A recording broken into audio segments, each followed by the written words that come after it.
بسم الله والحمد لله والصلاة والسلام على رسول الله. د الله رب العالمین فضل او کرم دی چې د خپل کورونو دروازې موږ او تاسو ته کولاو کړي، جماعتونه کولاو شول، هر انسان چې ګورو په هغې باندې د خوشحالۍ اثرات ښکاره کیږي. دلته د ټولو نه اول باید د الله رب العالمین شکر ادا شي، او د الله رب العالمین چې څومره شکر وشي هغه لا کم دی. او د الله نه دا دعا هم پکار ده چې الله رب العالمین باقی مشکلات هم ختم کی او ټول مسلمانانو نه دا وبا اوچته کی. خو دلته یو څو کارونه هغه ډیر زیات ضروری دي چې هغې ته باید نظر وکړی شي، او هغه دا د ټولو اول لکه څنګه چې موږ ووایو د الله رب العالمین شکر ادا شي چې الله رب العالمین دا باقی مشکلات هم ختم کی، او هغه ورونه چې هغه په دې مرض کې مبتلا دي الله رب العالمین هغې له شفا ورکي او دا وبا د هغوی د بدنونو نه اوچته کی. دویم کار هغه احتیاطي تدابیر دي.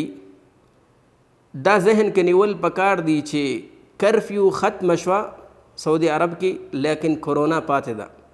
د کرونا بیماری چې کم ده هغه لا ختمه نه ده، هغه پاتې ده او دلته هم شته او په نورو ملکونو کې هم ډېر په تیزۍ سره روانه ده. لہذا احتیاطي تدابیر دا ډېر زیات ضروری دي.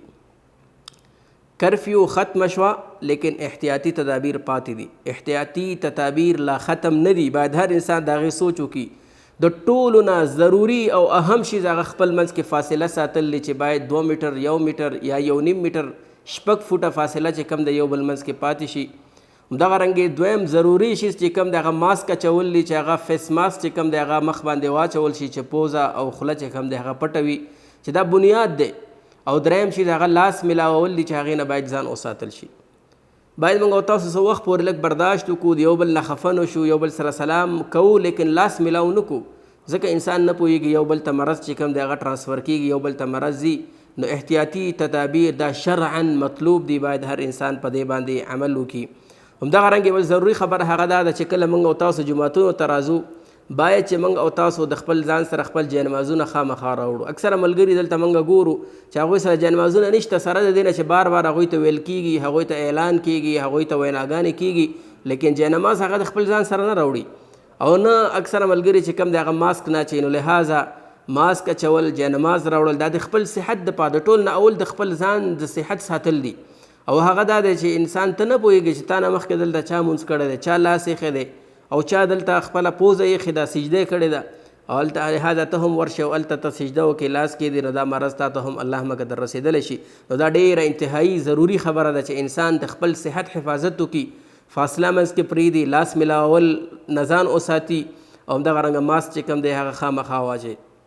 دویم دا چې حکومتي تدابیر هغه هم دا دي، انسان باید د دې ضرر نه هم ځان بچ کړي. که چېرته ماسک دې نه و اچولی یا نور داسې احتیاطي تدابیر دې نه و کړي، ته دکان ته دننه شوې، کیدای شي تا له جرمانه هم درکړي، تا باندې څه پیسې یا جرمانه یا جیل هم چې کوم حکومت اعلان کړی دی هغه هم در باندې شي.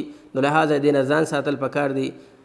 کرفیو ختمه ده، کرونا ختمه نه ده. هر انسان باید خپل احتیاطي تدابیرو باندې عمل وکړي. حکومت خپل رول ادا که، اوس د هر یو کس مسؤلیت دی، زما او ستا مسؤلیت دی چې ځان څنګه د دې مرض نه ساتو.